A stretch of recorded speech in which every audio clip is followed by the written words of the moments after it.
চায়নাতে আপনি ভাবছেন পড়াশোনা করবেন, পড়াশোনার পাশাপাশি আপনি আর কি করতে পারেন? সবাই তো পড়াশোনা নিয়ে কথা বলে। চায়না বিশ্ববিদ্যালয় পড়াশোনার পাশাপাশি ক্রিয়েটিভ অনেক কিছু তৈরি করে রেখেছে।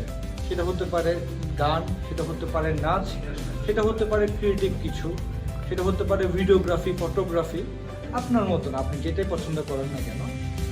এই জিনিসগুলোর জন্য আপনার বিশ্ববিদ্যালয়ে আলাদা একটি ডিপার্টমেন্টই রয়েছে, যে ডিপার্টমেন্টটি এইসব জিনিস অর্গানাইজ করে, প্রোগ্রাম অর্গানাইজ করে, কিছু কালচারাল ফেস্ট অর্গানাইজ করে থাকে, এরকম অনেক কিছু অর্গানাইজ করে থাকে আপনার বিশ্ববিদ্যালয়ে।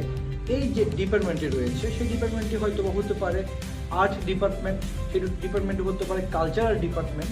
এক এক বিশ্ববিদ্যালয়ের ডিপার্টমেন্টটি এক এক নামে পরিচিত। তো চায়নাতে এসে পড়াশোনা করতে করতে বোরিং ফিল করলে আমি মনে করি এরকম এইসব ক্রিয়েটিভিটি জিনিসগুলোতে যুক্ত থাকা উচিত, যার ফলে আপনার ক্রিয়েটিভিটিও বিকাশ পাবে, আপনার মন মানসিকতাও বিকাশ পাবে।